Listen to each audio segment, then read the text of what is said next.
इस दुनिया में अगर कोई सबसे बड़ा सत्य है तो वह है हमारी मृत्यु, जिसे चाहकर भी इंसान टाल नहीं सकता।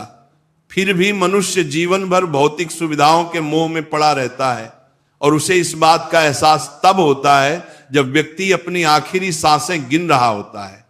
यह तो हम सभी जानते हैं कि इस पृथ्वी पर जन्म लेने वाला कोई भी व्यक्ति अमर नहीं है। उसे इस पृथ्वी को छोड़कर एक न एक दिन जाना ही होता है।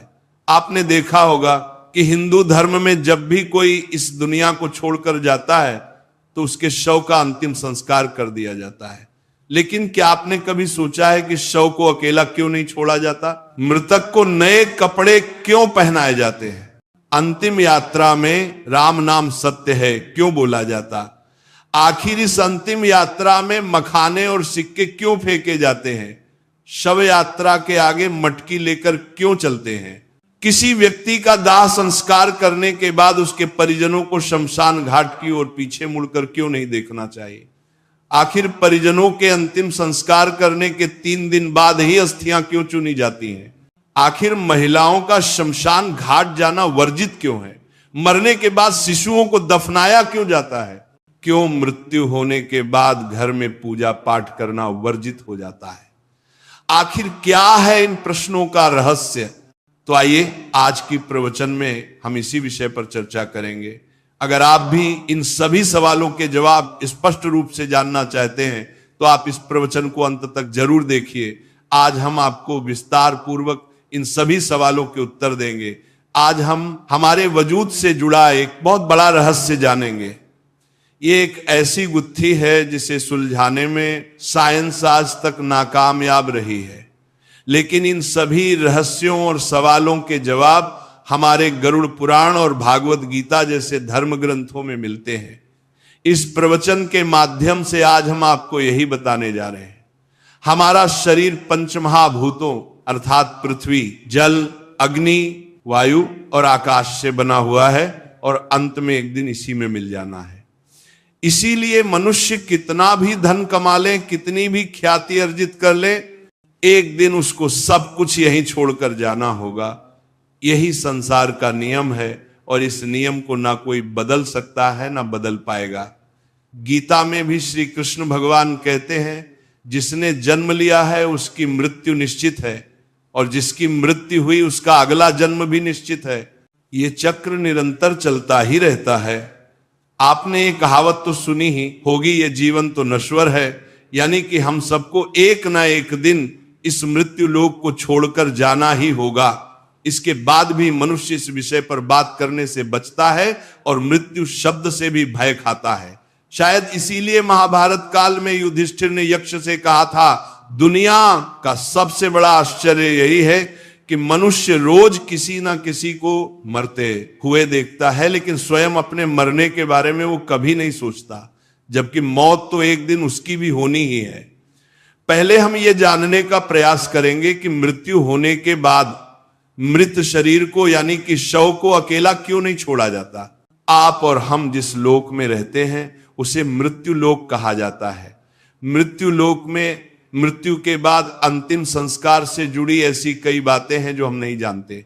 मृत्यु लोक से मृत व्यक्ति के शव को विदा करने के कुछ नियम बनाए गए हैं, जिनका आधार आध्यात्मिक होने के साथ साथ वैज्ञानिक भी है। अगर आपने गौर किया हो तो यदि किसी व्यक्ति की मृत्यु सूर्यास्त के बाद होती है तो उसके परिजन रात बीतने का इंतजार करते हैं और अगले दिन जाकर ही शव को जलाते हैं। यदि शव को रात भर रखना पड़े तो उस दौरान जानकार लोग शव को अकेले नहीं छोड़ते, बल्कि कोई ना कोई व्यक्ति शव के पास पूरी रात भर रहता है और सुबह दाह संस्कार पूर्ण होने तक शव की देखभाल करता है। पहले संक्षेप में ये जान लेते हैं कि किन परिस्थितियों में शव का दाह संस्कार नहीं करना चाहिए। गरुड़ पुराण में इस बात का भी स्पष्ट वर्णन है कि इन 3 स्थितियों में शव का दाह संस्कार उचित समय के लिए टाल देना चाहिए। पहली परिस्थिति, यदि व्यक्ति की मृत्यु सूर्यास्त के बाद होती है तो शव को रात भर घर में ही रखना चाहिए और अगले दिन सूर्योदय के बाद ही शव का दाह संस्कार करना चाहिए, अन्यथा आत्मा को सद्गति प्राप्त नहीं होती। दूसरी परिस्थिति, यदि किसी व्यक्ति की मृत्यु पंचक काल में होती है तो उस व्यक्ति के घर, परिवार, कुल या खानदान में 5 अन्य लोगों की भी मृत्यु हो सकती है। इसीलिए धर्मशास्त्र के ज्ञानी इस समस्या के समाधान के रूप में आते या पवित्र सूखी घास से 5 पुतले बनाते हैं और उन्हें शव के साथ ही अर्थी पर रखकर पूरे विधि विधान से पंचक दोष समाप्त करते हैं। इसके बाद ही अंतिम संस्कार किया जाता है। पंचक काल में अंतिम संस्कार किए जाने से आत्मा को मोक्ष प्राप्त नहीं हो सकता।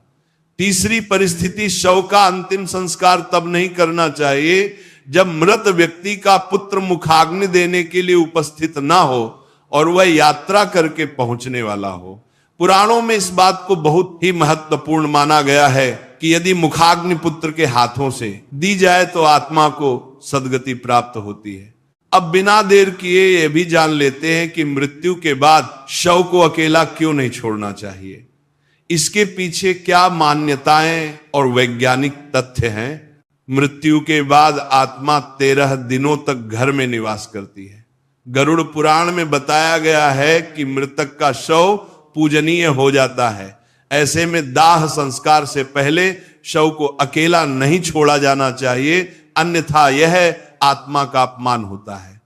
गरुड़ पुराण में यह भी लिखा है कि यदि शव को चींटियां, कीड़े मकोड़े, कुत्ते या बिल्ली इत्यादि से हानि होती है तो ऐसे ही कष्ट आत्माओं को यमलोक के मार्ग में भी झेलने पड़ते हैं। इसलिए परिवारजनों की यह जिम्मेदारी बनती है कि मृतक के शरीर की सुरक्षा करें। रात के समय तामसिक शक्तियां अधिक प्रबल होती हैं। जब शरीर से आत्मा निकल जाती है तो शरीर निर्जीव हो जाता है। ऐसी स्थिति में अन्य बुरी शक्तियां शरीर को अपने वश में करने का प्रयास कर सकती हैं। इसकी संभावना को खत्म करने के लिए किसी व्यक्ति का मृतक के शरीर के पास रहना आवश्यक होता है। यदि वैज्ञानिक कारण की बात करें तो विज्ञान कहता है कि जिस क्षण आत्मा शरीर को छोड़कर अलग होती है उसी क्षण से शरीर का क्षय शुरू हो जाता है। इससे मृत शरीर से दुर्गंध आने लगती है।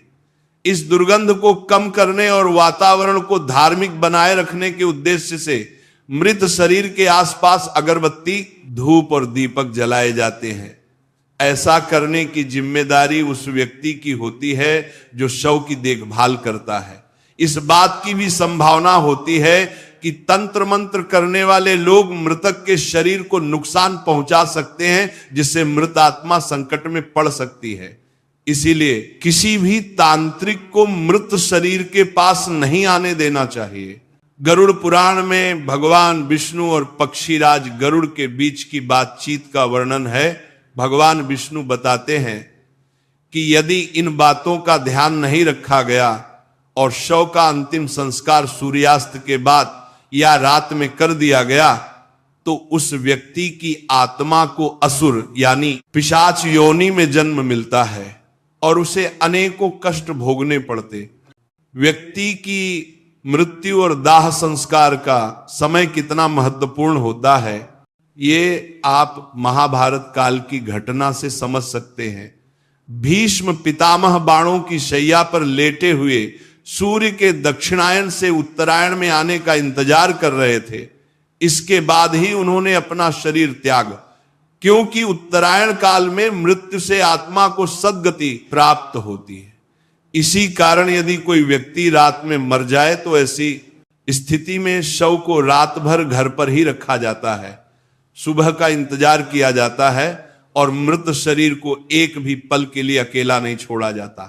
कोई ना कोई व्यक्ति हमेशा शव की रखवाली के लिए मौजूद रहता है। साथियों, यही कारण है कि शव को अकेला नहीं छोड़ा जाता।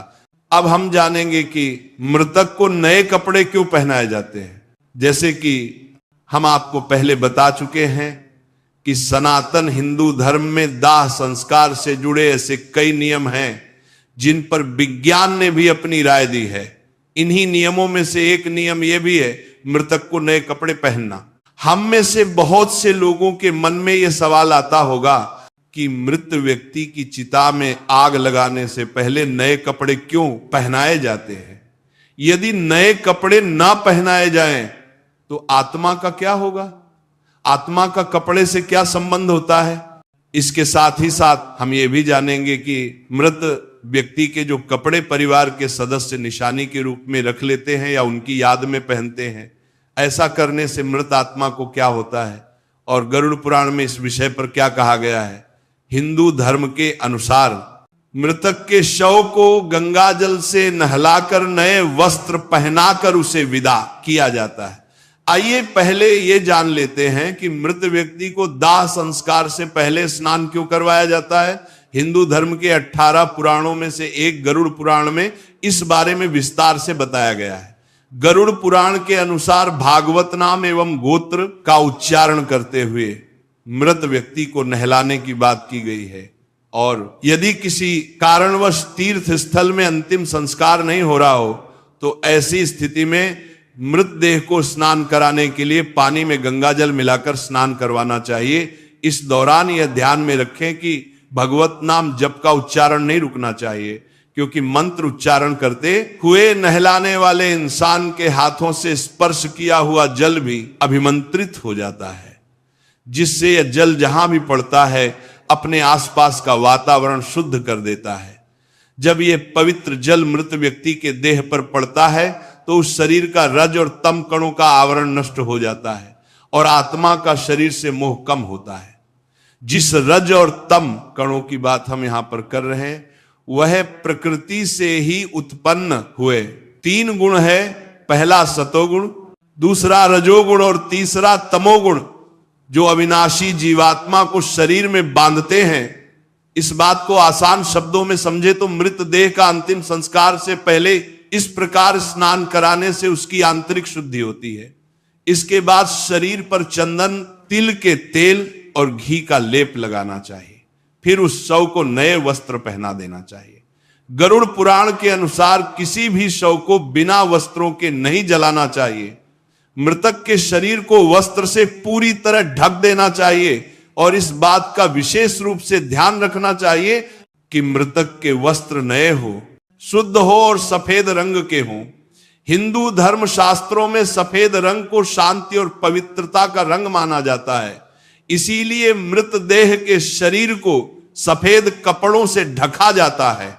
सनातन धर्म में सफेद रंग को शुद्धता और मोक्ष का प्रतीक भी माना जाता है। गरुड़ पुराण में यह भी बताया गया है कि मृत व्यक्ति को पहनाए जाने वाले वस्त्रों को पहले थोड़ी देर धूप में रखना चाहिए और हो सके तो गोमूत्र या गंगा जल का छिड़काव करके उन्हें शुद्ध कर लेना चाहिए। ऐसा करने से कपड़ों के माध्यम से मृत व्यक्ति के शरीर के चारों ओर एक पवित्र कवच बन जाता है, जो शव को बुरी शक्तियों के संपर्क में आने से बचाता है। साथ ही साथ ऐसा माना जाता है कि मृतक यमलोक की नई यात्रा पर जा रहा है, ऐसे में नए वस्त्र पहनकर ही उसे विदा किया जाना चाहिए। इसके बाद अंतिम संस्कार की विधि को आगे बढ़ाते हुए मृत देह को चिता पर रख दिया जाता है और उसके ऊपर पुष्प, चंदन और 5 प्रकार की पवित्र लकड़ियों को रखकर मुखाग्नि दे दी जाती है। दाह संस्कार के बाद अस्थियों की राख एवं अस्थियों को गंगा आदि पवित्र नदियों में प्रवाहित कर देना चाहिए। ऐसा करने से उस मनुष्य के सारे पाप धुल जाते हैं और उसकी आत्मा पाप मुक्त हो जाती है। आत्मा की शुद्धि और पाप मुक्ति के लिए ही मृतक के परिवार द्वारा नए कपड़े पहनते हुए उसे आदर पूर्वक विदा किया जाता है और आत्मा की शांति के लिए प्रार्थना की जाती है। आइए अब हम आपको बताते हैं कि मृत व्यक्ति के कपड़े निशानी के तौर पर रखने से आखिर होता क्या है। जब हमारा कोई अपना इस दुनिया से चला जाता है तो अक्सर हम उनकी वस्तुओं को उस व्यक्ति की याद के रूप में संभाल कर रख लेते हैं। इन वस्तुओं में आमतौर पर कपड़े और उस व्यक्ति की पसंदीदा चीजें भी होती हैं। कई बार ऐसा भी होता है कि मृतक के कपड़े उनके घर वाले पहन लेते हैं, लेकिन ऐसा कभी नहीं करना चाहिए। सनातन धर्म के अनुसार मृत व्यक्ति के कपड़े पहनने की सख्त पाबंदी है। मान्यता है कि मृतक की आत्मा का अपनी चीजों से जुड़ाव बना रहता है और मृतक के कपड़ों को पहनने से आत्मा का हमारी तरफ आकर्षण बढ़ता है, जिससे मोक्ष प्राप्ति में हानि होती है। ऐसा भी माना जाता है कि अगर कोई उस मृत व्यक्ति के कपड़े पहनता है तो वो उस व्यक्ति से जुड़ी यादों से बाहर नहीं आ पाता है। इसीलिए अगर हम किसी मृत व्यक्ति का सामान अपने इस्तेमाल में लाते हैं तो ये हमें मानसिक रूप से कमजोर बनाता है, क्योंकि हम उस व्यक्ति के ना होने के दुखद क्षण को भूल नहीं पाते और वह व्यक्ति हमें बार बार याद आता रहता है। इसीलिए कहा जाता है कि आपको मृतक की कोई भी वस्तु या कपड़े आदि उपयोग की हुई चीजें इस्तेमाल में नहीं लानी चाहिए, इन्हें हमेशा दान कर देना चाहिए। अब तक हमने जाना कि मृतक को नए कपड़े क्यों पहनाए जाते हैं और अब हम जानेंगे कि अंतिम यात्रा में राम नाम सत्य है, ये क्यों बोला जाता है। अंत में हम बताएंगे कि शव यात्रा में मृत व्यक्ति के ऊपर मखाने और सिक्के क्यों फेंकते हैं। हिंदू धर्म में आपने देखा होगा, मृत्यु के बाद जो लोग व्यक्ति की अंतिम यात्रा में जाते हैं, पूरे रास्ते भर राम नाम सत्य है, राम नाम सत्य है बोलते रहते हैं। क्या आपको पता है कि ऐसा क्यों कहा जाता है? अंतिम यात्रा के दौरान राम का ही नाम क्यों लिया जाता है? आखिर क्यों महादेव भी राम नाम की महिमा का गुणगान करते हैं? साथ ही हम ये भी देखेंगे कि कैसे राम नाम के जाप का चमत्कारिक प्रभाव आपके जीवन पर पड़ता है, कैसे राम नाम के प्रभाव से वाल्मीकि जैसे एक साधारण डाकू त्रिकालदर्शी महर्षि वाल्मीकि बन जाते हैं और रामायण जैसे महाकाव्य की रचना करते हैं। गोस्वामी तुलसीदास जी ने अपनी एक चौपाई में कहा है, तुलसी अपने राम को रीझ भजो या खींच भौम पड़ा जा में सभी उल्टा सीधा बीज। इस चौपाई का अर्थ है कि राम का नाम जैसे भी लिया जाए, चाहे प्रेम से या गुस्से से, ये ठीक वैसे ही फल देगा जैसे कि खेत में पड़ा बीज, चाहे उलटा हो या सीधा पौधा बनकर फल देता है। तुलसीदास जी से एक भक्त ने पूछा था कि जब मन भक्ति करने का नहीं करता तब भी मंत्र जाप करने से क्या फल मिलता है? तुलसीदास जी ने कहा कि जैसे जमीन में बीज बोने के समय ये नहीं देखा जाता कि बीज उल्टे पड़े हैं या सीधे, लेकिन समय आने पर सभी बीज अंकुरित हो जाते हैं और सभी उल्टे सीधे बीजों से फसल तैयार हो जाती है। इसी तरह राम नाम का जाप कैसे भी किया जाए उसका फल अवश्य ही मिलता है। पद्म पुराण में एक प्रसंग मिलता है, एक बार माता पार्वती ने महादेव से पूछा कि आप किसका ध्यान करते हैं? इसके उत्तर में महादेव कहते हैं, राम राम राम राम राम मनोरम सहस्त्र नाम तुल्य राम नाम वरानने। इसका अर्थ है राम का नाम पर ध्यान करने से मेरा मन राम की दिव्य चेतना में लीन हो जाता है, जो कि दिव्य है। ये राम नाम विष्णु सहस्त्र नाम के तुल्य है, अर्थात भगवान विष्णु के हजारों नामों के बराबर है। एक बार भगवान शिव ने अपनी पार्वती जी से अपने ही साथ भजन करने का अनुरोध किया। भगवती पार्वती जी ने यह कहकर टाल कि वे विष्णु सहस्त्र नाम का पाठ कर रही हैं। थोड़ी देर तक प्रतीक्षा करके शिव जी ने जब पुनः पार्वती जी को बुलाया तब भी पार्वती जी ने यही उत्तर दिया कि वे विष्णु सहस्त्र नाम के पाठ के विश्राम के पश्चात ही आ सकेंगी।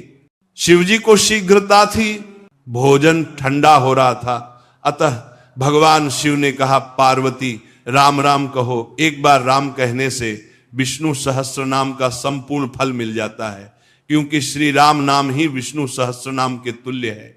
इस प्रकार शिव जी के मुख से राम इस दो अक्षर के नाम का विष्णु सहस्त्र नाम के समान सुनकर राम नाम का जप करके पार्वती जी ने प्रसन्न होकर शिव जी के साथ भोजन किया। भगवान शिव पार्वती जी से कहते हैं, पार्वती श्री राम नाम का जाप जागृत, स्वप्न और सुषुप्ति इन तीनों अवस्थाओं में करना चाहिए। पार्वती मैं भी इन्हीं मनोरम राम नाम में रहता हूं। अब जानेंगे राम का अर्थ क्या है। राम का अर्थ है प्रकाश, किरण एवं आभार। जैसे शब्दों के मूल में राम है, र अक्षर का अर्थ है आभा और मां अक्षर का अर्थ है मैं या मेरा। तो राम शब्द का अर्थ हुआ मेरे भीतर का प्रकाश अथवा मेरे हृदय में प्रकाश। धर्म ग्रंथों में यह भी बताया गया है कि जिस तरह मृत्यु एक अटल सत्य है, ठीक उसी तरह इस संसार में राम का नाम भी सर्वथा सत्य है। अंतिम यात्रा के दौरान राम नाम सत्य है का नारा लगाने का मतलब मृतक को सुनाना नहीं होता, बल्कि इसका उद्देश्य चल रहे। परिजनों और मित्रों को यह समझाना होता है कि जिंदगी में और जिंदगी के बाद भी केवल राम नाम ही सत्य है, बाकी सब व्यर्थ है। महाभारत में भी राम नाम की महिमा के ऊपर एक प्रसंग मिलता है, जिसमें युधिष्ठिर ये बताते हैं कि अंतिम यात्रा के दौरान राम नाम सत्य का नारा क्यों लगाया जाता है। जब मृतक के शरीर को श्मशान ले जाया जाता है तब उसके पीछे चल रहे लोग राम नाम सत्य बोलते हैं, परंतु जब मृतक का संस्कार समाप्त हो जाता है और वह पंचतत्व में विलीन हो जाता है, इसके बाद साथ गए लोग जब वापस आते हैं तो वे राम नाम को भूलकर अपनी अपनी दुनिया में व्यस्त हो जाते हैं और उसकी संपत्ति को प्राप्त करने के लिए आपस में लड़ने लगते हैं। इसके आगे युधिष्ठिर कहते हैं कि हर मनुष्य अपने जीवन में कभी ना कभी किसी ना किसी की अंतिम यात्रा में अवश्य जाता है और राम नाम सत्य है का नारा लगाता ही है, परंतु श्मशान घाट के बाहर आते ही वह इस सत्य को भूल जाता है। मनुष्य इतनी बड़ी सच्चाई को प्रत्यक्ष देखकर भी स्वीकार क्यों नहीं करता? इस बात से बढ़कर इस दुनिया में आश्चर्य और क्या हो सकता है? आप सोच रहे होंगे कि केवल राम का नाम ही सत्य क्यों है। ऐसा इसलिए है क्योंकि जब राम नाम का जाप किया जाता है तब मृतक की आत्मा को मुक्ति मिलती है। ऐसा माना जाता है कि अंतिम यात्रा के दौरान राम का नाम बोलने से मृतक जन्म और मृत्यु के चक्र से मुक्त हो जाता है और उसे श्री हरि के चरणों में स्थान मिलता है। इतना ही नहीं, शास्त्रों में यह भी बताया गया है कि राम नाम जपने से मनुष्य के मन में बुरे विचारों का आना बंद हो जाता है। इसके प्रभाव से मनुष्य बुरे कर्म करना छोड़ देता है और सत्य के मार्ग पर चलने लगता है। राम नाम का जाप करने से मृतक के परिवार वालों को भी मृतक को भूलने में मदद मिलती है। जब भी किसी प्रिय की मृत्यु होती है तो लोग काफी निराश हो जाते हैं। ऐसी स्थिति में एक राम नाम ही वह मंत्र है जो उन्हें दुख की घजी से बाहर निकालने में मदद करता है। आपको और हमें राम का नाम एक सामान्य नाम जैसा लग सकता है, लेकिन जब आप इस शब्द को रामायण के संदर्भ से देखेंगे तो राम नाम बहुत विस्तृत हो जाता है। राम नाम का प्रभाव इतना है कि वाल्मीकि जैसे खूंखार डाकू को महर्षि बना सकता है। ऐसी मान्यता है कि महर्षि वाल्मीकि पहले रत्नाकर नाम के खूंखार डाकू थे। वाल्मीकि का जन्म लोभ प्रजाति में हुआ था। बाल्यावस्था में ही एक भीलनी ने उन्हें चुरा लिया था और भील समाज में ही उनका लालन पालन हुआ। भील परिवार के लोग जंगल के रास्ते से गुजरने वाले लोगों को लूटते थे। रत्नाकर ने भी अपने परिवार के साथ डकैती और लूटपाट का काम करना शुरू कर दिया। मान्यता है कि एक बार साधुओं की एक मंडली जंगल से गुजर रही थी। रत्नाकर ने साधुओं को लूटने और उनकी जान लेने का प्रयास किया, लेकिन साधुओं के तेजस्वी प्रभाव में आने के बाद उनमें बदलाव आया। उन्होंने अपने कर्मों के लिए माफी मांगी और साधुओं से अपने उद्धार का मार्ग बताने का आग्रह किया। साधुओं ने उन्हें तमसा नदी के तट पर राम नाम का जाप करने को कहा। केवल राम नाम के जाप से उनके जीवन में ऐसा परिवर्तन हुआ कि वे त्रिकालदर्शी हो गए और श्री राम के जन्म से पहले ही उन्होंने 24 श्लोकों में रामायण की रचना कर दी। तो ये थी हमारे राम नाम की महिमा। हमने अब तक समझा कि कैसे राम का नाम आपको भवसागर से पार कर सकता है। अब जानते हैं शव यात्रा में मखाने और सिक्के क्यों फेंके जाते हैं। मखान फेंकने का कारण है समाज को शिक्षा देना कि यह अहंकार त्यागने का समय है। मृत व्यक्ति को सामने देखकर समाज यह सीखे। मखाना को सांकेतिक रूप में इस्तेमाल किया जाता है क्योंकि जिस तरह से मखाना बाहर से फूला हुआ होता है और दबाव डालने पर सिकुड़ जाता है, ठीक उसी तरह व्यक्ति जब जिंदा होता है तो कई चीजों के लिए बाहर से घमंडी हो जाता है, लेकिन मरने के बाद वो एक लाश बनकर रह जाता है। सिक्का फेंक कर यह संदेश दिया जाता है कि जो इंसान जिंदगी भर उसके पीछे भागता रहा है वो मरने के बाद अपने आसपास सैकड़ों सिक्के होते हुए भी उन्हें उठा नहीं सकता, हिंदू शास्त्रों के अनुसार मृत्यु के बाद व्यक्ति की आत्मा परमात्मा में लीन हो जाती है, इसीलिए शव यात्रा देखना शुभ माना जाता है। शास्त्रों के अनुसार किसी की अंतिम विदाई देखने से व्यक्ति को पुण्य की प्राप्ति होती है। शव यात्रा के महत्व को गरुड़ पुराण में इस तरह लिखा गया है कि यदि कोई व्यक्ति किसी मृत व्यक्ति को कंधा देता है तो उस व्यक्ति को एक यज्ञ के बराबर का पुण्य मिलता है। अब हम जानेंगे कि मृत व्यक्ति को शमशान ले जाते समय उसकी अर्थी के आगे एक व्यक्ति मटका में क्या लेकर चलता है, जिसका संबंध मृत व्यक्ति की शादी के फेरों से कैसे होता है। इसके बाद आप जानेंगे कि मुखाग्नि देने से पहले पानी से भरे मटके को गिराकर तोड़ा क्यों जाता है तथा शव को जलाते समय उसके सिर पर डंडा क्यों मारा जाता है। मृत्यु लोक में जन्म लेने वाले हर जीव जंतु को एक समय के बाद ये लोग छोड़ना ही पड़ता है। उनकी मृत्यु जन्म लेने के साथ ही निश्चित हो जाती है। यही पृथ्वी लोक का सबसे बड़ा सत्य है। प्राणी की आयु क्षण प्रतिक्षण घटती रहती है, लेकिन कितनी बड़ी विडंबना है कि मनुष्य इस सत्य को जानकर भी महसूस नहीं कर पाता। हर व्यक्ति को कल आने की उम्मीद बनी रहती है। हिंदू धर्म में व्यक्ति की मृत्यु के बाद शव का दाह संस्कार किया जाता है। हिंदू धर्म में जन्म से लेकर मृत्यु तक 16 संस्कार होते हैं और इनमें से सबसे अंतिम संस्कार है दाह संस्कार, जो व्यक्ति के मरने के बाद उसके परिजनों द्वारा किया जाता है। इस संस्कार के अंतर्गत वेदों में कई नियम बताए गए हैं जो मान्यता अनुसार आत्मा को मुक्ति दिलाने के लिए जरूरी होते हैं। ये नियम बड़े विचित्र हैं, अधिकतर लोगों को इसकी सही जानकारी नहीं होती और अगर होती भी है तो आधी अधूरी। गरुड़ पुराण में बताए गए ये केवल मान्यताएं नहीं है, बल्कि इनका आधार आध्यात्मिक और वैज्ञानिक दोनों ही है। आजकल लोग इन रीति रिवाजों के पीछे छुपे कारण को नहीं जानना चाहते और जो जानना चाहते हैं उन्हें सही जानकारी उपलब्ध नहीं हो पाती। आज हम आपको अंतिम संस्कार से जुड़े कुछ अजीबो गरीब नियम और मान्यताओं के बारे में बताएंगे और साथ ही साथ उनका आध्यात्मिक और वैज्ञानिक कारण भी स्पष्ट करेंगे। आज देखने को मिलता है कि हम में से कई लोग अपनी पुरानी मान्यताओं को अंधविश्वास मानते हैं और वैज्ञानिक तर्क देकर धर्म के किसी भी उल्लेख को नजरअंदाज कर देते हैं। पतली रस्सी में बंधी मटकी और उससे निकलता हुआ धुआं, आपने भी हिंदू शव यात्राओं में देखा होगा। इस मटकी को हाथ में पकड़कर मृतक का कोई परिजन शव यात्रा में सबसे आगे चलता है। फिर शमशान घाट पहुंचकर इसी मटकी की अग्नि को घास पर रखकर सुलगा दिया जाता है और इसी से मृतक का दाह संस्कार किया जाता है। यानी कि घर से लाई गई इस अग्नि से मृतक का शरीर जलाया जाता है। मृतक के घर से लाई गई अग्नि से ही अंतिम संस्कार करने के पीछे एक खास वजह है। दरअसल दूल्हा दुल्हन जिस अग्नि के फेरे लेकर वैवाहिक जीवन में प्रवेश करते हैं, उस अग्नि को मंत्रोच्चारण से घर में स्थापित कर दिया जाता है।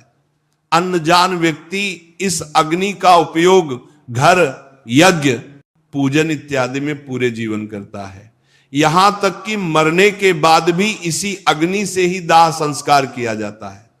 पुराने समय की इसी प्रथा को मान्यता के रूप में आज भी घर से अग्नि जलाकर सुलगा हुआ एक कंडा या उपला मटकी में रखकर शमशान ले जाया जाता है और फिर इसी से मृतक का दाह संस्कार किया जाता है। आइए अब बात करते हैं कि मुखाग्नि देने से पहले पानी से भरे मटके को गिराकर तोड़ा क्यों जाता है। अंतिम संस्कार के दौरान शव को चिता पर लिटाकर मृत व्यक्ति का पुत्र या कोई अन्य परिजन पानी से भरा घड़ा अपने कंधे पर रखकर चिता के चारों तरफ परिक्रमा करता है। इस घड़े में एक छेद होता है जिससे पानी निरंतर गिरता रहता है। परिक्रमा करने के बाद यह घड़ा जमीन पर गिराकर तोड़ दिया जाता है, जिसके बाद ही शव को अग्नि दी जाती है। आइए जानते हैं ऐसा करने का धार्मिक और वैज्ञानिक क्या कारण है। शास्त्रों के अनुसार हर चीज नश्वर है। सजीव से लेकर निर्जीव तक सभी एक निश्चित समय पर नष्ट हो जाते हैं। हिंदू धर्म के अनुसार जीवन एक छेद वाले घड़े की तरह है जिसमें आयु रूपी पानी हर पल टपकता रहता है और ऐसे ही बूंद बूंद करके मटके से गिरते गिरते हुए पानी कुछ ही समय में खत्म हो जाता है। ठीक वैसे ही जैसे किसी जीव की आयु भी एक निश्चित समय पर समाप्त हो जाती है। जब आयु खत्म हो जाती है तो निष्प्रभ से मोह टूट जाता है। अगर आपको ऐसा लगता है कि इसके पीछे सिर्फ अंधविश्वास है, तो आपको बता दें कि ऐसा बिल्कुल भी नहीं है। दरअसल इसके पीछे एक ठोस वैज्ञानिक कारण है। पुराने समय में श्मशान घाट नहीं हुआ करते थे। ऐसे में शव को खेतों में जलाया जाता था। मटके में पानी भरकर शव के चारों ओर घूमने के पीछे वैज्ञानिक कारण यह रहता था, ताकि जब शव को जलाया जाए तो आग केवल उसी क्षेत्र में रहे, आगे ना फैले। इसी वजह से परिक्रमा के दौरान पानी गिराकर वहां की जमीन को गीला किया जाता था। अंतिम संस्कार से जुड़ा एक नियम और भी विचित्र है, जिसके अंतर्गत जब मृत व्यक्ति का शव चिता पर जल रहा होता है तो उसके सर पर जोर से डंडा मारा जाता है। इस क्रिया को कपाल क्रिया कहा जाता है। कपाल क्रिया जितनी विचित्र है उतनी ही महत्वपूर्ण भी है। आइए अब बताते हैं इसका आध्यात्मिक और वैज्ञानिक कारण। गरुड़ पुराण के अनुसार शव को जलाते समय यदि उसका कोई अंग शेष रह जाए तो इसे अशुभ माना जाता है। शास्त्रों के अनुसार दाह संस्कार की क्रिया से मृत व्यक्ति का अगला जीवन प्रभावित हो सकता है। इसीलिए घी और कपूर के प्रयोग से शव को पूरी तरह जलाया जाता है। कई बार पूरा शरीर जल जाने पर भी सर नहीं चल पाता, इसीलिए डंडे से प्रहार करके उसे फोड़ दिया जाता है, जिससे वह पूरी तरह जल जाए। डंडे से प्रहार खोपड़ी के बीचों बीच किया जाता है, जहां पर ब्रह्मरंध्र होता है। धार्मिक मान्यताओं के अनुसार जिस व्यक्ति का ब्रह्मरंध्र भेज दिया जाता है तो उसे स्वर्ग मिलता है। कभी कभी यह भी संभव है कि अंतिम संस्कार के समय यदि खोपड़ी पूरी तरह ना जले तो तांत्रिक इसे अपने साथ ले जाकर तंत्र क्रियाओं में इसका उपयोग करते हैं। ऐसे में मृत व्यक्ति की आत्मा को बहुत कष्ट पहुंचता है और मृतक के परिवार पर भी संकट आता है। अब आपको बताते हैं कि सर पर डंडा मारने के बारे में विज्ञान क्या कहता है। विज्ञान के अनुसार खोपड़ी की हड्डी इतनी मजबूत होती है कि उसे आग में पूरी तरह जलकर राख होने में बहुत समय लगता है। ऐसे में उसके अधजला रह जाने की काफी संभावना होती है। कभी कभी कोई जंगली जानवर उस बचे हुए हिस्से को अपने साथ ले जाता है। वे इसे कहीं भी फेंक देते हैं, जिससे पर्यावरण प्रदूषित होता है। इसी कारण से शव को पूरी तरह जलाने के लिए सर पर डंडा मारकर फोड़ दिया जाता है। ऐसा माना जाता है कि शव यात्रा देखना सुखद एवं मंगलमय भविष्य का सूचक है। मान्यता यह भी है कि यदि काम पर जाते समय शव यात्रा दिख जाए तो अधूरे काम पूरे होने की संभावनाएं बनने लगती हैं। दुखों का नाश और सुखी जीवन का आगाज होता है। जो आत्मा शरीर से तुरंत निकली होती है वह अपनी अर्थी के साथ चल रही होती है, और जो उसे प्रणाम करता है उसे आशीर्वाद देती है, जिससे व्यक्ति के पुण्य बढ़ते हैं। यह थे हमारे अंतिम संस्कार के कुछ खास नियम, जिनका पालन करना जरूरी होता है। अन्यथा ऐसा माना जाता है कि अगर इन नियमों के पालन में किसी प्रकार की लापरवाही हुई तो मृतक की आत्मा को बड़े कष्ट उठाने पड़ते हैं। इसी कड़ी में यह भी बताया गया है कि दाह संस्कार करने के बाद उसके परिजनों में से किसी को भी पीछे मुड़कर श्मशान घाट की तरफ नहीं देखना चाहिए। गरुड़ पुराण में भगवान विष्णु ने पक्षीराज गरुड़ को मृत्यु लोक के रहस्य, मरणोपरांत आत्मा की गति, प्राणियों की मृत्यु इत्यादि के बारे में सब विस्तार से बताया है। मृत व्यक्ति के शरीर को छोड़ने के बाद आत्मा कब कितने समय कहां रहती है, इस बारे में बताते हुए भगवान विष्णु ने यह भी बताया है कि किसी व्यक्ति का दाह संस्कार करने के बाद उसके परिजनों अर्थात परिवार वालों को श्मशान घाट की और पीछे मुड़कर कभी नहीं देखना चाहिए। असल में दाह संस्कार करने के बाद शरीर तो जल जाता है, लेकिन आत्मा का अस्तित्व रहता है। गीता में भी यही बताया गया है कि आत्मा को कोई शस्त्र काट नहीं सकता, आग जला नहीं सकती, जल गीला नहीं कर सकता और वायु सूखा नहीं सकती। यही आत्मा शरीर के जन्म से लेकर मृतक के अंतिम संस्कार तक के सारे कर्मों को खुद अपनी आंखों से देखती है। गरुड़ पुराण में आगे बताया गया है कि आत्मा का अपने स्वजनों के साथ मोह बना रहता है। आत्मा के मोहग्रस्त होने पर व्यक्ति की आत्मा अपने परिजनों के आसपास ही भटकती रहती है। इस स्थिति में मृतक की आत्मा को मुक्ति मिलने में काफी कठिनाई होती है। इसीलिए ऐसी स्थिति में इस मोह का टूटना बहुत जरूरी है, क्योंकि अगर ऐसा नहीं हो तो मृतक की आत्मा का परलोक गमन नहीं हो पाता और वह प्रेत योनि में ही बंद कर रही जाती है। मृतक की आत्मा और परिजनों के मध्य इस मोह को तोड़ने के लिए यह स्पष्ट आदेश है कि दाह संस्कार के बाद कोई भी स्वजन पीछे मुड़कर न देखें, जिससे मृतक की आत्मा को ऐसा लगे कि उसके परिजन अब उससे मोह नहीं करते और वे उसे अग्नि को समर्पित कर अपने सांसारिक जीवन में वापस जाना चाहते हैं। परंतु यदि किसी ने पीछे मुड़कर देखा तो मृतक की आत्मा को यह लगेगा कि परिजनों के अंदर अभी भी मृत व्यक्ति के प्रति बहुत लगाव है और वह आत्मा वापस लौटने का प्रयास करती है। लेकिन अगर किसी ने पीछे मुड़कर नहीं देखा तो मृतक की आत्मा को यह समझने में आसानी होगी कि उसका इस लोक में समय पूरा हो गया और वह अपने मन को दूसरे लोक में जाने के लिए तैयार कर ले। मृत व्यक्ति की आत्मा के मोह को भंग करने के उद्देश्य से और भी कई कर्म कांड है जो 13 दिनों तक किए जाते हैं। पीछे मुड़कर ना देखना शुरुआती चरण में आता है। शमशान में जलती चिता की ओर पीछे मुड़कर देखने पर मृतक की आत्मा जीवित व्यक्ति को प्रभावित करके सताने भी लग सकती है। बच्चे आत्मा के प्रभाव में जल्दी आ जाते हैं। इसीलिए यदि बच्चे शमशान घाट गए हो तो शमशान से लौटते समय बच्चों को सबसे आगे रखना चाहिए। दाह संस्कार के बाद पीछे मुड़कर ना देखना आत्मा को एक प्रकार का संदेश देना होता है कि अब मृत व्यक्ति की आत्मा का उसके परिजनों से संबंध तोड़ने का समय आ गया है। मोह के बंधन से मुक्त होकर मुक्ति के लिए अब आगे बढ़ो।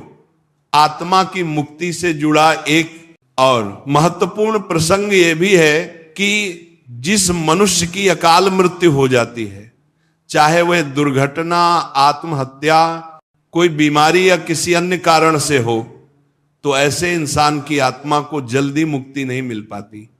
परंतु अगर उसके कर्म बहुत ही अच्छे हो तो सदगति प्राप्त होती है, वरना काफी कष्ट उठाने पड़ते हैं। हालांकि गरुड़ पुराण में अकाल मृत्यु को लेकर भी कई कर्मकांड बताए गए हैं। उनका पालन पूरे वैदिक तरीके से होना चाहिए। इसीलिए दाह संस्कार के बाद शमशान घाट की तरफ पीछे मुड़कर नहीं देखना चाहिए। अब हम जानेंगे कि परिजनों के अंतिम संस्कार करने के 3 दिन बाद ही अस्थियां क्यों चुनी जाती हैं।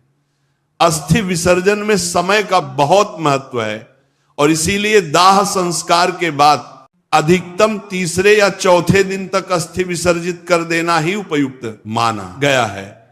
अब सवाल उठता है कि 3 या 4 दिन ही क्यों, और अगर अस्थि विसर्जन 3 या 4 दिन तक ना हो पाए तो क्या करें। अस्थि विसर्जन किसी मृत व्यक्ति के दाह संस्कार के बाद किया जाने वाला एक अनुष्ठान है। इसका अर्थ होता है चिता में जल गए मृत व्यक्ति की हड्डियों और राख को जल में विसर्जित करना। शास्त्रों के अनुसार अस्थियों को पवित्र नदियों में ही विसर्जित करना चाहिए, जिसमें सबसे ज्यादा महत्व गंगा नदी का है। इसलिए हर साल करोड़ों की संख्या में लोग हरिद्वार और वाराणसी जैसे पुण्य स्थानों पर देश के हर कोने से अस्थि विसर्जन के लिए आते हैं। अस्थियों का विसर्जन एक साधारण प्रक्रिया नहीं है। यह कार्य इतना महत्वपूर्ण है कि अगर इसे सही समय से सही नियम के साथ ना किया जाए तो आत्मा को मुक्ति नहीं मिलती। ऐसा इसलिए है क्योंकि धर्म ग्रंथों में कहा गया है कि भौतिक शरीर 5 महाभूत अर्थात 5 तत्वों से मिलकर बना है। पृथ्वी, जल, अग्नि, वायु और आकाश। दाह संस्कार की क्रिया में जब शरीर को जलाया जाता है तो पृथ्वी, अग्नि, वायु और आकाश को अपना अपना तत्व वापस मिल जाता है। लेकिन जब तक जल तत्व को अपना अंश नहीं मिलता तब तक चक्र पूरा नहीं होता। और इसीलिए यदि अस्थि विसर्जन सही समय या नियम से ना किया जाए तो आत्मा को मुक्ति नहीं मिलती और ना ही वह नया शरीर धारण कर पाती है। तो आइए जानते हैं अस्थि विसर्जन से जुड़े विशेष नियम क्या हैं। इसके साथ ही साथ हम आपको गरुड़ पुराण और अन्य धर्मशास्त्रों में लिखित गंगा नदी के महत्व और अस्थि विसर्जन के लिए सबसे उपयुक्त नदी होने का कारण भी बताएंगे। इतना ही नहीं, अस्थि विसर्जन नदियों में करने को लेकर विज्ञान क्या कहता है, आज हम यह भी जानेंगे। हमारे हिंदू धर्म के 18 पुराणों में से एक गरुड़ पुराण में मनुष्य के जन्म और मरण से संबंधित समस्त रहस्यों का वर्णन किया गया है और इन्हीं विचित्र रहस्यों में है 3 दिन तक अस्थि संचयन करने का सही कारण। इसके अनुसार मृत्यु होने के दूसरे, तीसरे या चौथे दिन तक अस्थि संचयन अर्थात अस्थियों को इकट्ठा कर लेना चाहिए। इसके बाद इन अस्थियों का विसर्जन 10 दिनों के भीतर ही कर देना चाहिए। आज समाज के बहुत से लोग इसका पालन भी करते हैं, लेकिन इसके पीछे का असली रहस्य केवल कुछ लोगों को ही पता है। गरुड़ पुराण में स्पष्ट लिखा है कि जिस व्यक्ति ने चिता को आग लगाई हो उसे अस्थियों का संचयन चौथे दिन करना चाहिए, और अन्य लोग जिन्होंने चिता को मुखाग्नि नहीं दी है उन्हें अस्थियों का संचयन दूसरे या तीसरे दिन ही कर लेना चाहिए।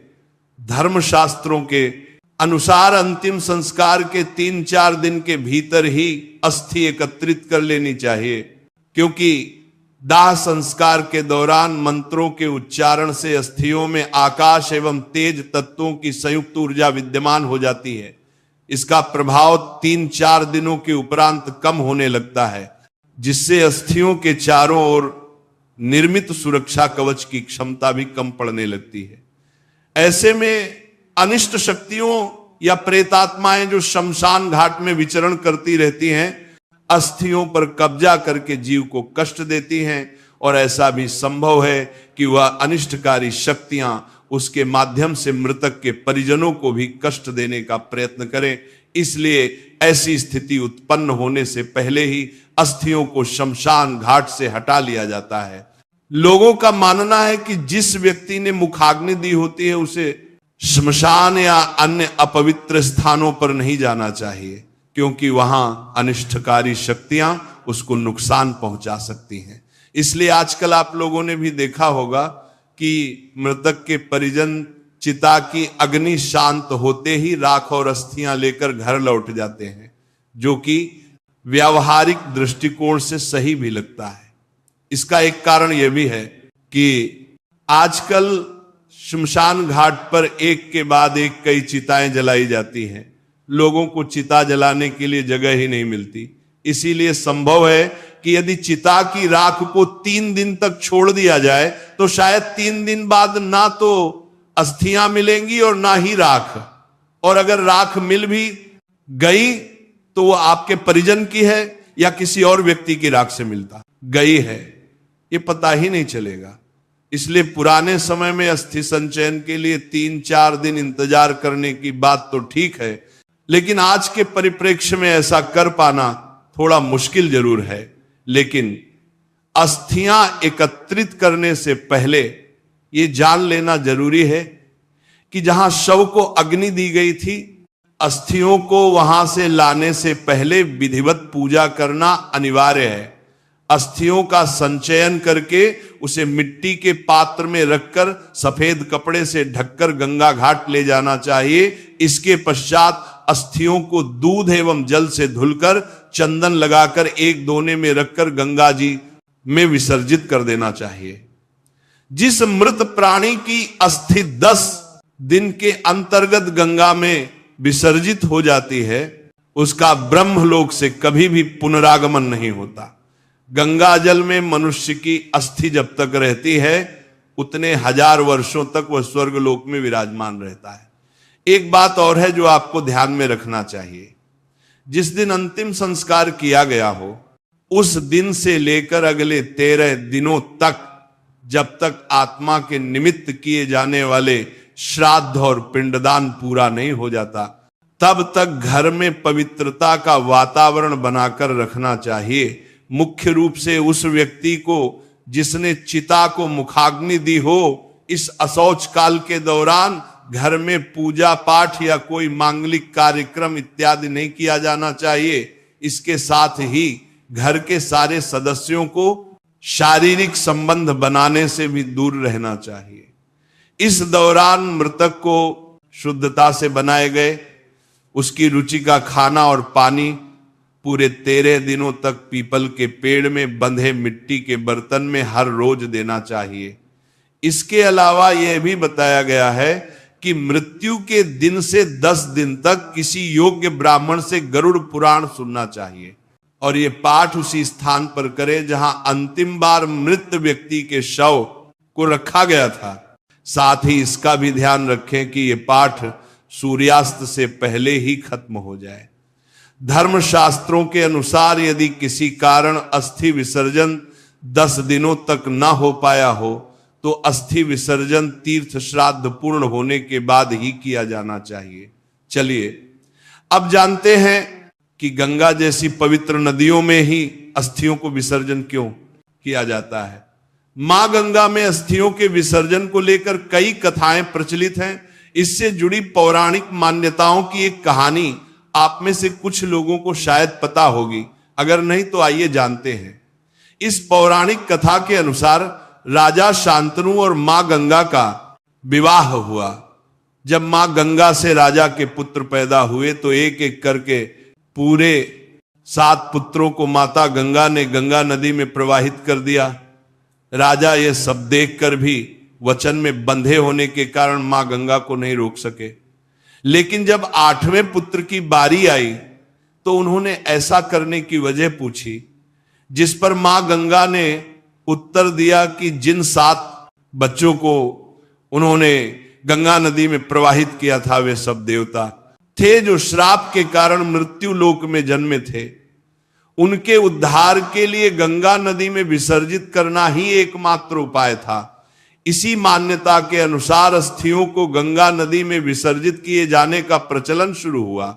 विज्ञान के अनुसार अस्थि विसर्जन नदियों में होने के कुछ लाभ भी हैं। इससे जल को पोषक तत्व मिलते हैं, मृदा की उर्वरा शक्ति बढ़ती है जो खेती के लिए अच्छा है। अस्थि विसर्जन से पानी की गुणवत्ता में भी सुधार होता है।